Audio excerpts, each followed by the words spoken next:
நேர்கள் அனைவருக்கும் எனது இனிய வணக்கம். நான் உங்கள் டிஜே சுந்தரபாண்டி, சிவகாசியிலிருந்து.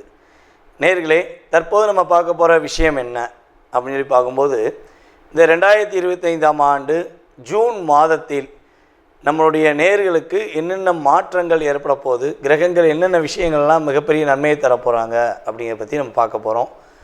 அதாவது இந்த 2025 மே மாதம் மறக்கவே முடியாது. கடந்த மாதத்தை நம்ம மறக்கவே முடியாது. ஏன்னா நம்ம எல்லாருமே அதிகமாக ஆவலுடன் எதிர்பார்த்த குரு பகவான் ரிஷபராசிலேருந்து மிதுன ராசிக்குள்ளே உள்ள நுழைஞ்சார். ஸோ அதே போல் பார்த்திங்கன்னா நிழல் கிரகங்கள் என்று கருதப்படுகின்ற ராகு பகவானும் கேது பகவானுமே இந்த மே மாதம் எண்டில் தான் என்ன பண்ணாங்க, அதாவது கேது பகவான் கன்னி ராசிலேருந்து சிம்ம ராசிக்குள்ளேயும், ராகு பகவான் பார்த்திங்கன்னா மீன ராசிலேருந்து கும்ப ராசிக்குள்ளே பயிற்சியானாங்க. இந்த ரெண்டு பயிற்சியுமே 12 ராசிக்குமே மிகப்பெரிய ஒரு மாற்றத்தை கொடுக்கும்னு சொல்லி நம்ம 2 வீடியோலையுமே பார்த்துருப்போம்.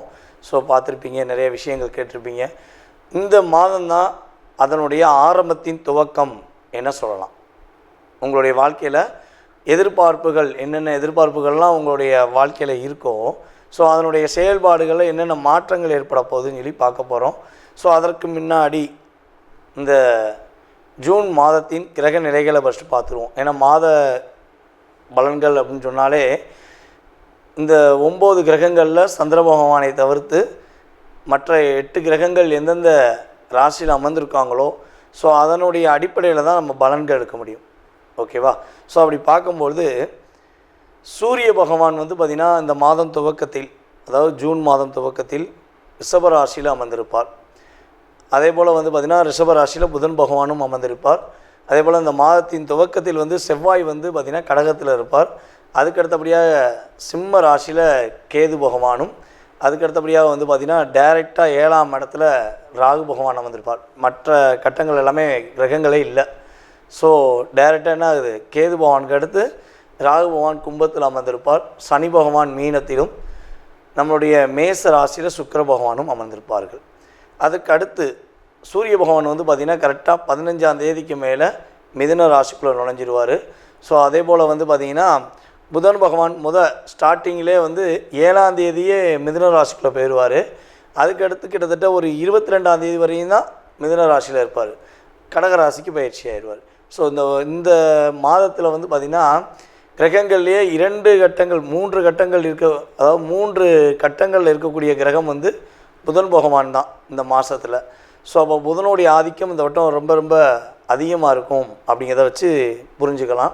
ஸோ புதன் பகவான் 22ஆம் தேதி 6ஆம் மாதம் என்ன பண்ணுறாருன்னா கடகராசிக்குள்ளே நுழைஞ்சிடுவார். ஸோ அதே போல் கடகராசியில் இருக்கிற செவ்வாய் பகவான், அதாவது செவ்வாய் கடகத்தில் நம்ம நீஷோன்னு சொல்லுவோம். ஸோ கொஞ்சம் வலு கம்மி, கடகத்தில் செவ்வாய்க்கு ஆதிக்கம் கம்மி அப்படின்னு சொல்லுவோம். ஸோ அப்படி இருக்கிற செவ்வாய் நீஷம் இருந்து விடுபட்டு கரெக்டாக சிம்ம ராசிக்குள்ளே எத்தனாம் தேதி உள்ளே போகிறாரு அப்படின்னு சொல்லி பார்த்தீங்கன்னா 6ஆம் தேதி 6ஆம் மாதம் 2025 சிம்ம ராசிக்குள்ளே செவ்வாயும் கேதுவும் இணைந்து செயல்பட போகிறாங்க. ஸோ இந்த கிரக அமைப்புகள் மூலமாக உங்களுடைய வாழ்க்கையில் என்னென்ன மாற்றங்கள் ஏற்பட போகுது, என்னென்ன விஷயங்கள்லாம் முன்னேற்றம் ஏற்பட போகுது என்பதை பற்றி விரிவாக பார்க்கலாம். வாங்க உங்களுடைய ராசிக்கான பலன்களை பார்ப்போம். தனுசு ராசி அன்பர்களுக்கு இந்த ஜூன் மாதம் துவக்கத்திலிருந்து என்னென்ன முன்னேற்றங்கள் உண்டு. என்னென்ன முன்னேற்றம் அப்படின்னா, குருவின் பார்வை, உங்களுடைய ராசியின் அதிபதியான குரு பகவானே உங்களை பார்ப்பதே மிகப்பெரிய முன்னேற்றம். தொழிலில் நல்ல வெற்றி. தொழிலில் ரொம்ப முடக்கம், கஷ்டம், கவலை, வருத்தம் என நீங்கள் இருந்தீங்கன்னா உறுதியாக அந்த கவலையெல்லாம் உடச்சி போட்டுட்டு தகர்த்தெறிஞ்சிட்டு உங்களுடைய பாதையை நோக்கி நீங்கள் பயணிப்பீங்க. புதிய தொழில் செய்கிறதுக்கான வாய்ப்புகள் உண்டு. அதே போல் பார்த்திங்கன்னா தனுசு ராசிக்காரங்க பல பேருக்கு வெளிச்சத்தை கொடுத்துட்டு தன்னுடைய வெளிச்சத்தை தேடி தான் கிட்டத்தட்ட ஒரு வருஷமாக அலையிறீங்க. நிறைய போராட்டங்கள், நிறைய கஷ்டங்கள், நல்ல ரொம்ப ரொம்ப நம்பியிருப்பீங்க, உண்மையாக பாசம் காட்டியிருப்பீங்க. இந்த ஒரு வருஷத்தில் அவங்க உங்களுக்கு நல்ல பாடத்தை புகுத்திருப்பாங்க. நீ பாட்டின பாசம் எல்லாம் வேஸ்ட் அப்படிங்கிற மாதிரி உங்களை ஒரு மனதளவுலையும் சரி பொருளாதார நிலையிலையும் சரி கஷ்டத்தை படுத்திட்டு ஜாலியாக போய் உங்களுக்கு முன்னாடி சந்தோஷமாக இருக்க மாதிரி காமிப்பாங்க. ஆனால் அதற்கான தண்டனையை உறுதியாக சொல்கிறேன், இனிமே பெறுவாங்க. அந்த கவலை அவங்களுக்கு இனிமேல் இருக்கும். உண்மையாக ஒரு தனுசு ராசிக்காரங்களை ஏமாற்றிட்டோமே, நம்ம உண்மையாகவே அவங்கள்ட்ட அன்பு காட்டாமல் நடிச்சிட்டோமேன்னு சொல்லி கவலைப்படக்கூடிய காலகட்டமாக இந்த மாதம் அவங்களுக்கு பாடத்தை புகட்டக்கூடிய செயல்பாடாக இருக்க போகுது. அதே போல் இந்த மாதம் துவக்கத்திலிருந்தே நீங்கள் புது புது ஐடியா பண்ணுவீங்க, புது புது விஷயத்தை யோசிப்பீங்க. உறுதியாக புதுமையான மனிதனாக பிறப்பதற்கான வாய்ப்புகளும் உண்டு. மீண்டும் பிறந்து வந்தேன்னு சொல்லுவாங்க பார்த்தீங்களா? ஸோ அதே மாதிரி தான் உங்களுடைய செயல்பாடுகளில் ஒவ்வொரு விஷயங்களும் புதுமை இருக்கும். வேலையில் சேஞ்சஸ் உண்டு, வேலையில் உள்ள அழுத்தம் குறையும், வேலையில் வெற்றி உண்டு. உங்களுக்கு ஏற்ற வேலையை கூட நீங்கள் கடந்த ஒரு வருஷமாகவே எனக்கு தெரிஞ்சு பார்த்திங்கன்னா பிடிச்ச வேலையை பார்க்கல, கிடைச்ச வேலையை பார்த்துருப்பீங்க. பிடிச்ச வேலையை பார்ப்பதற்கான வாய்ப்பு குறைவு. ஸோ அப்படி பிடிச்ச வேலையை பார்த்தாலுமே பிடிக்காம தான் பார்த்துருப்பீங்க. ஏன்னா உங்களுடைய முழு திறமையும் தெரிஞ்சுக்கிட்டு அது எப்படி மைனஸ் கண்டுபிடிக்கணும், அது எப்படி உங்களை கஷ்டப்படுத்தணுங்கிற நோக்கத்தில் தான் அவங்க கூட இருந்த நபர்கள் அத்தனை பேருமே பயன்படுத்தியிருப்பாங்க. அதேபோல் நீங்கள் உண்மையாக ஹார்ட் ஒர்க் பண்ணி நீங்கள் செஞ்ச வேலைகளை உங்களுடைய முதலாளிகள் அல்லது உங்களுடைய நிர்வாக தலைமையில் உள்ள மேனேஜரோ அல்ல அதிகாரியோ ஹெச்ஓடியோ யாரோ ஒரு நபர் நிராகரிக்கணுங்கிறக்காண்டி என்னென்ன பண்ணணுமோ பண்ணியிருப்பார். ஆனால் அதையும் தாண்டி நீங்கள் ஒரு இடத்துல இருந்துட்டீங்கன்னா உங்களை எவனாலே அசைக்க முடியாது. அப்படிங்கிற மாதிரி கிரக நிலைகள் சாதகமாக இருந்திருக்கும் என்பது உண்மை. அதேபோல் நம்மளுடைய தனுசு ராசியில் சினிமா துறையில் உள்ள நபர்கள் உறுதியாக மிகப்பெரிய ஒரு அங்கீகாரம் பெறக்கூடிய காலகட்டம். நீங்கள் நினச்ச மாதிரி வெற்றி பெறுவதற்கான அமைப்பு உண்டு. உங்களுடைய வாழ்க்கையில் மிகப்பெரிய மாற்றத்தை சந்திக்க போகிறீங்க. உங்களுடைய திறமையை நீங்கள் வெளியே கொண்டு வர போகிறீங்க. சினிமா துறையில் உங்களுக்கான ஒரு அங்கீகாரம் கிடைக்க போகுது. சாதாரண ஒரு நபராக இருந்தவர் இன்று உயர்ந்த ஒரு ஹீரோவாக இருக்கார் அப்படிங்கிற மாதிரி சொல்லக்கூடிய அமைப்பில் கிரகங்கள் உங்களுக்கு சாதகமாக இருக்க போகுது. நான் சைடு ரோலை தாங்க பண்ணிக்கிட்டு இருந்தேன், என்னை மெயினாக கொண்டு வந்து உட்கார வச்சிட்டாங்க அப்படிம்பாங்க பார்த்தீங்களா? அதுக்கெல்லாம் குருவின் ஆதிக்கம் வேணும், சுக்கிர பகவானுடைய செயல்பாடு வேண்டும். அப்போ உங்களுக்கு அதற்கான அங்கீகாரம், அதற்கான செயல்பாடு, குருவின் பார்வை எல்லாமே கோச்சார கிரகங்கள் இந்த மாதம் துவக்கத்திலிருந்தே சாதகமாக இருக்கும். நீங்கள் யாரை எப்படி இனிமேல் நீங்கள் உங்களுக்கு பயன்படுத்திக்கிற போகிறீங்க, இது மட்டும்தான் உங்களுடைய சிந்தனை. இதைத்தான் நீங்கள் யோசிக்கணும்.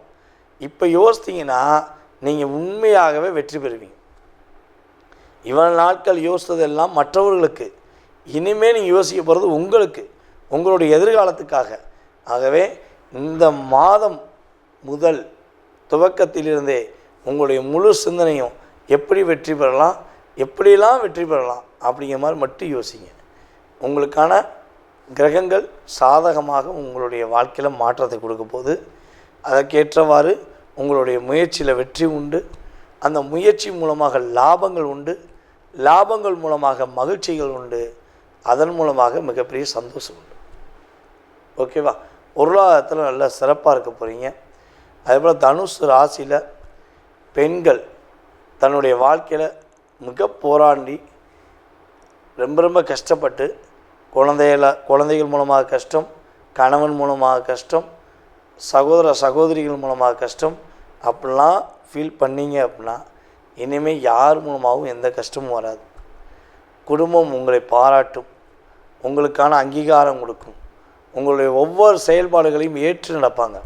ஸோ அதன் மூலமாக உங்களுக்கு மாற்றம் ஏற்பட போகிறது. தனுசு ராசியில் உள்ள மாணவர்கள் சிறந்த மாணவன் என்று பெயர் வந்ததற்கான வாய்ப்பு உண்டு. நீங்கள் இந்த மாதம் முதலே எந்த போட்டினாலும் தைரியமாக கலந்துக்கோங்க. வெற்றி உங்களுக்கு, மதிப்பு உங்களுக்கு, மரியாதை உங்களுக்கு கொடுப்பதற்கான அமைப்புகள் கிரகங்கள் சாதகமாக இருக்குது. குரு தன் வீட்டையை பார்ப்பதனால் சகல வெற்றிகளையும் கொடுப்பார். 7ஆம் இடத்துலேருந்து அமர்ந்து குரு பார்வை உங்களுடைய ராசியில் விழுவதனால புதிய வாடிக்கையாளர்கள் உங்களை தொடர்பு கொள்வாங்க. புது வாடிக்கையாளர்கள் மூலமாக வெற்றி பெறுவீங்க. சில்லறை வியாபாரம் அப்படின்னு சொல்லுவோம் பார்த்தீங்களா? அந்த சில்லறை வியாபாரம் செய்யும் தனுசு ராசிக்காரர்கள் யாராக இருந்தாலும் சரி உறுதியாக வெற்றி உண்டு. ஒரு இடத்துலேருந்து பணம் சம்பாதிக்காமல் பல இடங்களில் தொழில் பண்ணுற நபர்கள் யாராவது தனுசு ராசிக்காரர்களாக இருக்கீங்கன்னா உறுதியாக உங்களுடைய தொழில் விரிவடையும். அதன் மூலமாக பழக்க வழக்கங்கள் அதிகமாக இருக்கும். எங்கேயா பல்காக ஒரு அமௌண்ட்டு மாட்டிக்கிடுச்சு, அந்த அமௌண்ட்டு கிடைக்குமான்னு எதிர்பார்த்தீங்கன்னா உறுதியாக கிடைப்பதற்கான வாய்ப்புகள் உண்டு. தனுசு ராசி மாணவர்கள் வெளிநாடு பயணங்கள் சென்று படிப்பதற்கான சூழ்நிலைகள் உண்டு. உங்களுடைய மூத்த சகோதரரும் உதவி செய்ய போகிறாங்க, உங்களுடைய இளைய சகோதரரும் உங்களுக்கு உதவி செய்ய போகிறாங்க. வெற்றிகளும் மகிழ்ச்சிகளும் தனுசு ராசிக்கு இந்த ஜூன் மாதம் முதல் ஏற்றமான நிலையை நோக்கி பயணிப்பதற்கான வாய்ப்பாக இருக்க போகுது என்பது நிதர்சனமான உண்மை. ஸோ இந்த மாதத்தில் நீங்கள் என்ன வழிபாடு செஞ்சால் ஏற்றம் இருக்குன்னா ஆஞ்சநேயர் வழிபாடை முழுமையாக கைப்பிடிச்சிக்கோங்க. ஆஞ்சநேயரை நீங்கள் என்னுடைய வாழ்க்கையை மாற்ற கொடுங்க அப்படின்னு மனசார வழிபாடு செய்யுங்க. ஏற்றமும் வெற்றியும் மகிழ்ச்சியும் சந்தோஷமும் அதிகமாக இருப்பதற்கான வாய்ப்புகளை கிரகங்கள் கொடுக்க போகின்றன. அதாவது தற்போது வரை நீங்கள் பார்த்தது எல்லாமே உங்களுடைய ராசிக்கான பொது பலன்கள். மாத பலன்களில் கிரகங்களுடைய அமைப்பை வச்சு பொதுவான பலன்களை நம்ம சொல்லியிருக்கோம். இது பார்த்திங்கன்னா உண்மையாகவே உங்களுடைய வாழ்க்கையில் ஒரு 20% எனர்ஜி ஆஃப் பூஸ்ட். அது பிரச்சனை, சில விஷயங்களை பிரச்சனைன்னு சொன்னாலுமே அது 20% தான். நன்மைகள் அப்படின்னு சொன்னாலுமே ஒரு 20% தான். ஸோ இதை தாண்டி உங்களுடைய சுய ஜாதகமே உங்களுடைய முழுமையாக ஆதிக்கம் கொள்ளும். உங்களுடைய லக்ன ரீதியாக, உங்களுடைய தற்போது நடக்கும் தசாபுத்தி ரீதியாக எந்தெந்த கிரகங்கள் தசாபுத்தியில் உங்களுக்கு ஃபேவராக இருக்குது அப்படிங்கிற செயல்பாடை வச்சு மட்டுமே உங்களுடைய எதிர்காலத்தை 70%, மீதி சதவீதம் 70-80% நிர்ணயம் பண்ண முடியுங்கிறது என்னுடைய கருத்து. ஸோ இந்த பொது பலன்களை நம்ம இமேஜஸ் வைக்கும்போது ஆஹோ ஓஹோன்னு வச்சோம், ஸோ ஆனால் நடக்கலையே அப்படிங்கிற வருத்தம் படக்கூடாது. ஸோ பயப்படவும் கூடாது. ஏன்னா இது ஒரு எனர்ஜி ஆஃப் பூஸ்ட் மட்டும்தான் உண்மையிலேயே. ஓகேவா? ஸோ 20% ஒரு சின்ன ஒரு நன்மை கிடச்சிச்சின்னா நம்ம கொஞ்சமாச்சும் நம்ம ஒரு மாற்றத்தை ஏற்படுத்திக்கிடுவோமே. ஒரு ஒரு பையில் ஒரு 50,000 1,00,000 இருக்க வேண்டிய இடத்துல வெறும் 100 ரூபா இருந்தால் நிம்மதி இருக்காது. அதே 50,000 இருக்க வேண்டிய இடத்துல ஒரு 20,000 இருந்தால் ஒரு நிம்மதி இருக்கும் பார்த்தீங்களா? ஸோ அந்த எனர்ஜி ஆஃப் பவர் தான் நம்ம சொல்கிற இந்த பொது பலன்களுடைய செயல்பாடு. ஓகேவா? ஸோ நீங்கள் இப்போ வரையும் சனி பயிற்சி, குரு பயிற்சி மற்றும் ராகுகேது பயிற்சி இந்த வீடியோவில் எனக்கு ரொம்ப ரொம்ப அமோகமான ஆதரவு. அதே போல் நிறைய நபர்கள் கால் பண்ணி பேசுனீங்க, உங்களுடைய கருத்தெல்லாம் ரொம்ப சொன்னீங்க. ஸோ வாழ்த்துனது அதிகம். ரொம்ப ரொம்ப சந்தோஷமாக இருந்துச்சு. ஜாதகம் பார்த்ததும் அதே போல் விருப்பப்பட்டு பார்த்துட்டு ரொம்ப சூப்பராக சொன்னீங்க ஐயா. பொது பலன் சொன்ன மாதிரியே சுய ஜாதகத்தை ரொம்ப பர்ஃபெக்டாக சொன்னீங்கன்னு சொல்லி வாழ்த்துனது எனக்கு ரொம்ப சந்தோஷம். நம்மளுடைய தமிழ்நாட்டில் மட்டும் இல்லாமல், இந்தியாவில் மட்டும் இல்லாமல், வெளிநாடுகள்லேருந்தும் அதிகமான கால்ஸ். ஆஸ்திரேலியாலாம் இப்போ எனக்கு குறைஞ்சது ஒரு 30 கஸ்டமர் இருக்கீங்க. கனடாலையும் இருக்காங்க, அமெரிக்காவில் இருக்காங்க அப்படின்னு சொல்லி. ஸோ ஏகப்பட்ட கண்ட்ரி, மலேசியாவில் நிறையா. இப்போ கூட மலேசியா போன ஒரு 20 நாள் மலேசியா வந்தேன். மலேசியாவில் ரொம்ப ரொம்ப ஆதரவு.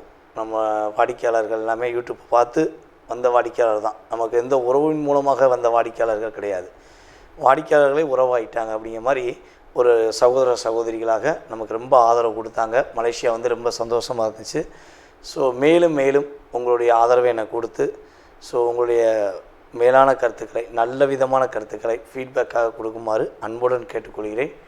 மீண்டும் உங்களை சந்திக்கும் வரை நான் உங்களிடமிருந்து தற்போது விடைபெறுகிறேன். உங்களுடைய சுய ஜாதகத்தை பார்க்கணுன்னு ஆசைப்பட்டீங்கன்னா கீழே உள்ள வாட்ஸ்அப் நம்பருக்கு தயவுசெய்து கால் பண்ண வேண்டாம். ஏன்னா நான் ஜாதகம் பார்த்துக்கு தான் ஒன்று, நான் கால் எடுக்க மாட்டேன். ஸோ முடிஞ்ச அளவு வாட்ஸ்அப்பில் எஸ்எம்எஸ் போடுங்க. நீங்கள் எங்கேருந்து பேசுகிறீங்க அப்படிங்கிறத ஃபஸ்ட்டு மென்ஷன் பண்ணுங்கள். ஜாதகம் பார்ப்பதற்கான உங்களுக்கு நேரத்தை கொடுக்குறேன். அந்த நேரத்தில் உங்களுடைய சுய ஜாதக ரீதியாக உங்களுடைய எதிர்கால சம்பந்தப்பட்ட எல்லா விஷயங்களையும் நீங்கள் தெரிஞ்சுக்கலாம். ஸோ எனக்கு தெரிந்த ஜோதிடம், நான் அறிந்த செயல்பாடை வைத்து உங்களுக்கு முழுமையாக சொல்ல நான் காத்திருக்கிறேன். வாய்ப்பளித்த நல்ல உள்ளங்களுக்கும், மேலும் இந்த வீடியோவை பார்த்து கொண்டிருக்கு அன்பான என்னுடைய நேயர்கள் அனைவருக்கும் எனது பணிவான வணக்கத்தை கூறி விடைபெறுகிறேன். நன்றி, வணக்கம்.